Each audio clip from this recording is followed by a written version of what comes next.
Galway City Council is hoping to pilot the rollout of a new tourism tax, which it believes can be used to support sustainable tourism development. But what impact might it have on businesses? I'm joined now by Pat McDonagh, founder and managing director of Supermacs, to discuss this. Good morning to you, Pat. Your reaction to this idea of this pilot tourism tax? Well, I think it's one of the most ridiculous ideas I've heard in quite a while. Even the mention of a tourist tax is enough to send people kind of AWOL. Because, Galway City, the most thing it needs is a bypass.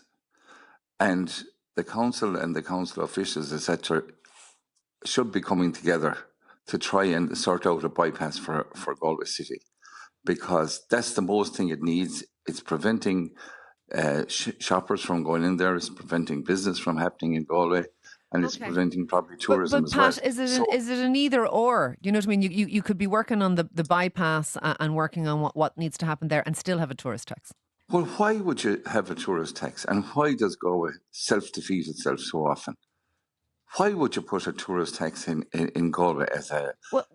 I suppose a lot of places... I was thinking about this. I was in Venice earlier this year, and they have a tourist tax. It is €4 a night per person. I was there for 3 nights, so I paid 12 quid. Now, it was not nearly enough to put me off going to Venice, but considering the amount of people who go to Venice, it must raise a good amount of money for the city that can be used for all sorts of things. Is that not good for Galway?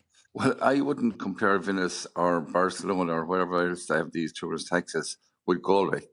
Galway, for the first time in my memory, didn't fill their hotels for the early part of race week. So you're saying year. Those places are taxing because they're overrun with tourists, and they are very busy. Absolutely.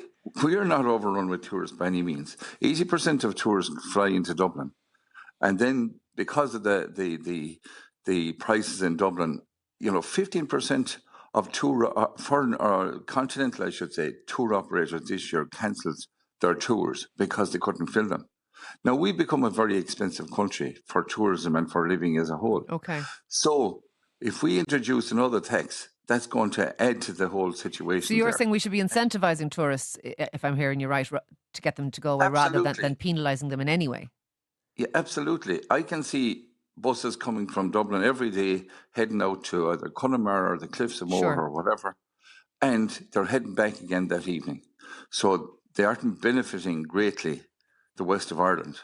Okay. And what about the idea that it would create create an income stream, Pat, that would encourage tourism? So if the Galway City Council had this money coming in from wherever, that they could use that to beautify the place. I don't know what they'd do with it, but you know what I'm saying, that they could make the place more attractive, more appealing.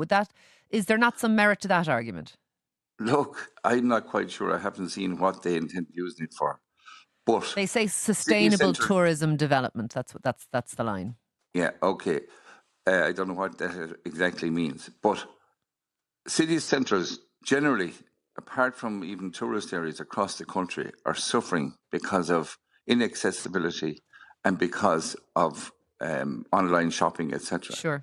And so therefore, are you going to say that they put a tax on the hotels to prevent I won't say prevent, but to add another cost to tourists, or it doesn't matter whether it's commercial or whether it's whatever, to come to Galway? Why we would be the laughingstock of the country to introduce a tourist tax, where our tourism this year is way below what it was even last year. All right, we will leave it there, Pat, but I appreciate your input, and I think it's a very interesting discussion. That is Pat McDonagh, their founder and managing director of Supermacs. Can I ask a really simple question of our listeners? Has any of our listeners ever not gone somewhere because of a tourism tax? Yeah. I suspect the answer is no, but I'm open to correction. That may well be the case, but Pat makes the point that we are dearer than a lot of places and we're not full. So look, there are two sides. I don't think it's something to do with tourism tax, but anyway. No, I agree. I don't think it is either. But let us know what you think about it, because it is a very interesting conundrum.